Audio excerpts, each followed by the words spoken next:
जय हिंद. मी सहाय्यक पोलीस अधीक्षक पंढरपूर उपविभाग. 12 मार्च 2026 रोजी पंढरपूर शहर पोलीस स्टेशन हद्दीमध्ये एक महिला मिसिंग आहे याची तक्रार तिच्या नवऱ्याने दाखल केली.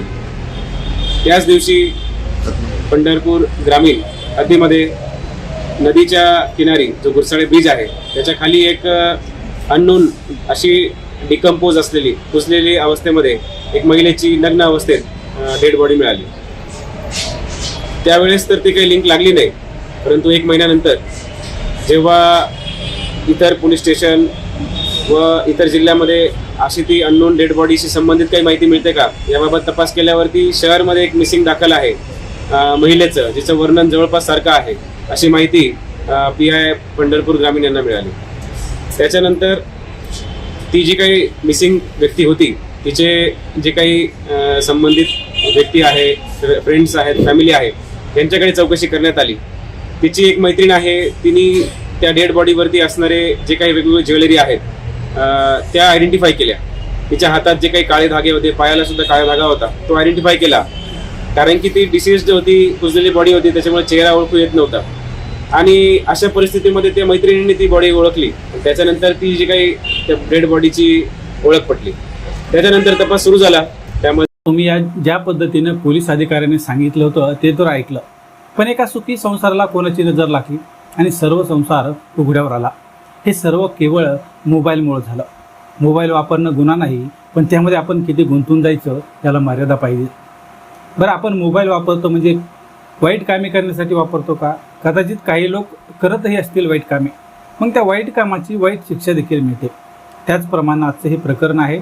तुम्ही जर हे संपूर्ण प्रकरण ऐकाल तर तुम्ही देखील हादरून जाल.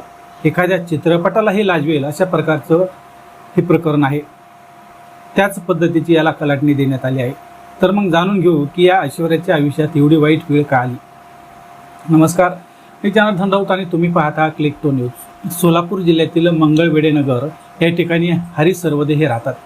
14 वर्षापूर्वी त्यांचा विवाह ऐश्वर्याबरोबर झाला. ऐश्वर्या दिसायला सुंदर होती, त्यामुळं हरी याने तिच्याबरोबर विवाह केला होता. विवाह केल्यानंतर दोघांच्या संसारात रंग भरायलाही सुरुवात झाली होती. आणि याच काळात त्यांच्या घरात 2 मुलांचा जन्म झाला. जन्म झाल्यानंतर घरात आनंदी आनंद तर झाला होता, पण काही कालावधी निघून गेल्यानंतर ऐश्वर्याच्या हातात मोबाईल आला होता. मोबाईल हातात आल्यानंतर सुरुवातीला तिला मोबाईलमधील काही माहिती नव्हती. व्हिडिओ पाहणे एवढंच ती काम करत होती. काळ निघून गेला आणि ऐश्वर्या हुशार झाली. तिच्या मैत्रिणीकडून तिनं मोबाईलची सर्व माहिती करून घेतली आणि सुरुवातीला फेसबुक, व्हॉट्सअप आणि इंस्टाग्रामवर अकाउंट ओपन केलं. आणि सुरुवातीला फेसबुक, व्हॉट्सअप आणि इंस्टाग्रामवर अकाउंट उघडल्यानंतर सोशल मीडियावर ज्या पद्धतीनं तिनं वातावरण पाहिलं होतं त्याच पद्धतीनं तिनं राहायला सुरुवात केली. घरात पती होते, मुले आहेत हे सुद्धा ती विसरून जाऊ लागली. इंस्टाग्राम, फेसबुक आदी सोशल मीडियाच्या माध्यमातून तिला नवनवीन मित्र कंपनी त्या ठिकाणी दिसून येऊ लागली आणि ऐश्वर्याचं मन वळायला सुरुवात झाली. इतर महिला, पुरुष ज्या पद्धतीने रील्स टाकतात त्याच पद्धतीनं आपणही तसंच वागावं म्हणून ऐश्वर्याने सुरुवात तर केली होती. मात्र या सर्व गोष्टीकडे पती हरी हा दुर्लक्ष करत होता. ऐश्वर्याचा विरंगुळा होत आहे म्हणून तो दुर्लक्ष करत होता. ऐश्वर्या मोबाईल वापरत असताना एवढी चाणाक्ष झाली होती की तिने आता मैत्रिणी, मित्रांचा संपर्क वाढवायला सुरुवात केली होती. पतीबरोबर 14 वर्षे संसार केला म्हणून यामध्ये पाहिजे तेवढी मजा येत नाही. आता काहीतरी नवीन करायला पाहिजे असं तिला वाटत होतं. त्यामुळे ती एका मित्राबरोबर चॅटिंग करू लागली. सुरुवातीला ही सुरू झालेली चॅटिंग केवळ गप्पा मारण्यासाठी सुरू झाली होती. शेवटी दोघांच्या गप्पांचा विषय संपवतो तेव्हा प्रेमात पडायला सुरुवात होते. त्यानुसार ऐश्वर्या मित्राच्या प्रेमात पडायला सुरुवात झाली होती. तरी देखील हरीला अजून पत्नी चांगलीच वाटत होती, त्यामुळे तो तिच्यावर संशय घेत नव्हता. मात्र एक दिवस हरी हा घरी आला त्यावेळी त्याची पत्नी मित्राबरोबर चॅटिंग करताना गुंतलेली दिसली. तिला पती हरी हा घरी आलाय याची थोडी सुद्धा जाणीव झाली नाही. आणि त्याचवेळी पतीनं ऐश्वर्या मित्राबरोबर चॅटिंग करत असल्याचं पाहिलं. तेव्हा त्याला धक्का बसला. ऐश्वर्याला आपण मोबाईल कशासाठी दिला होता याचा पश्चाताप त्याला होऊ लागला होता. तरी देखील हरी यावर काहीच बोलला नाही. मात्र ऐश्वर्याने हरी याला चॅटिंग संदर्भात माहिती दिली. तो माझ्या ओळखीचा आहे, सोशल मीडियावर मित्र आहे, आम्ही फक्त बोलतो, यापेक्षा वेगळं काहीच करत नाही. ज्या पद्धतीने ऐश्वर्या सांगत होती ते देखील हरीने सहन केलं आणि तो विषय तेथेच सोडून दिला. एवढं सारे पाहून सुद्धा हरी काहीच बोलला नाही. त्यामुळं त्याला संशय आला नाही असं ऐश्वर्याला वाटत होतं. तो दिवस निघून गेला आणि 12 मार्च 2026 रोजीचा तो दिवस होता. हरी हा पंढरपूर शहर पोलीस ठाण्यात गेला. त्या ठिकाणी जाऊन त्याने पत्नी ऐश्वर्या ही कालपासून घरातून गायब झाल्याची तक्रार नोंदवली. ऐश्वर्याचं सर्व वर्णन पोलिसांनी तक्रारीत नोंदवून घेतलं. घरातून अचानक गायब झाल्यामुळं दोन्ही मुले उघड्यावर पडली होती. पण सर्व पाहुणे मंडळीकडे शोधकार्य देखील सुरू झालेलं होतं, पण ऐश्वर्याचा कुठेही तपास लागत नव्हता.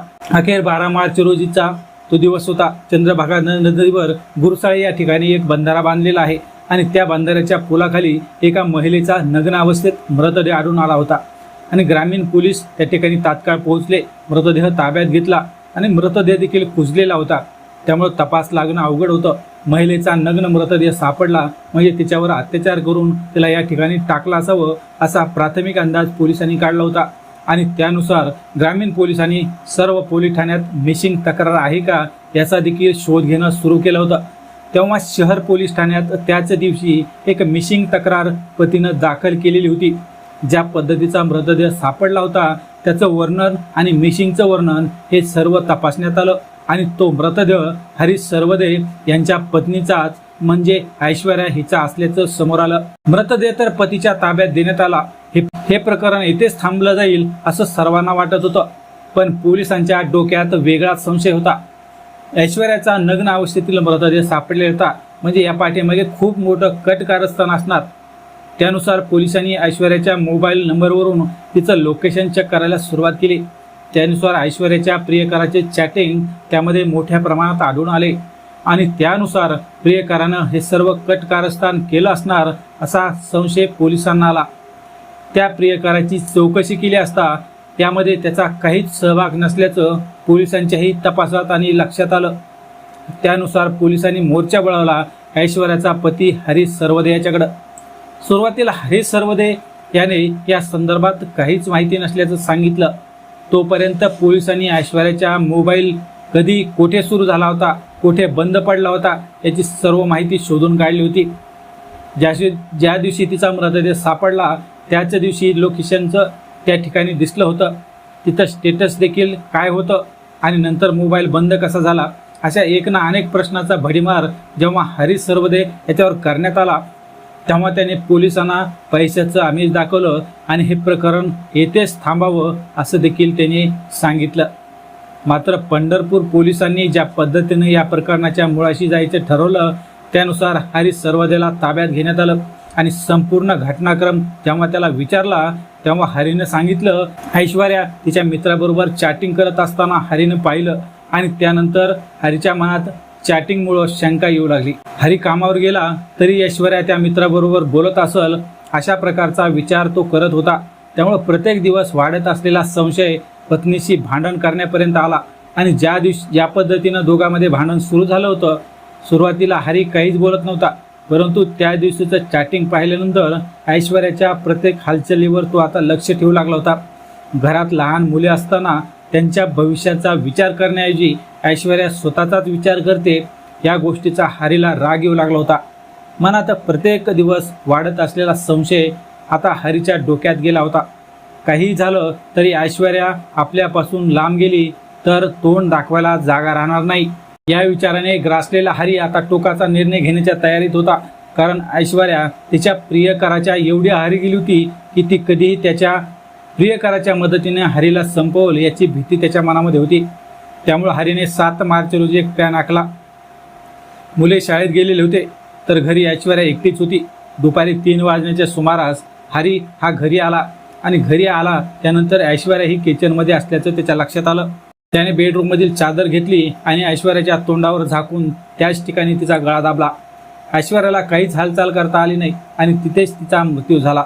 त्यानंतर हरीने एक पोतं घेतलं, ते पोतं शिवून ठेवलेलं होतं. त्या पोत्यामध्ये ऐश्वर्याचा मृतदेह बांधला आणि एका अंधाऱ्या खोलीत ठेवून दिला.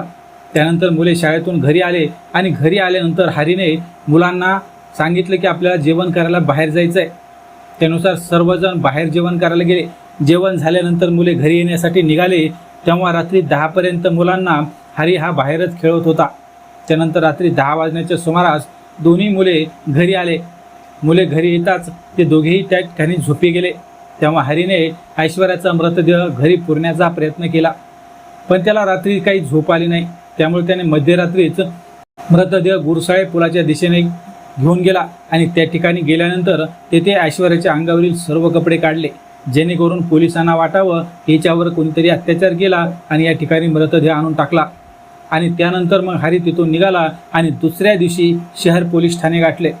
तेथे पत्नी बेपत्ता झाल्याची तक्रार दिली आणि शिकार कसा बनला हेच पोलिसांनी तिथं दाखवून दिलं.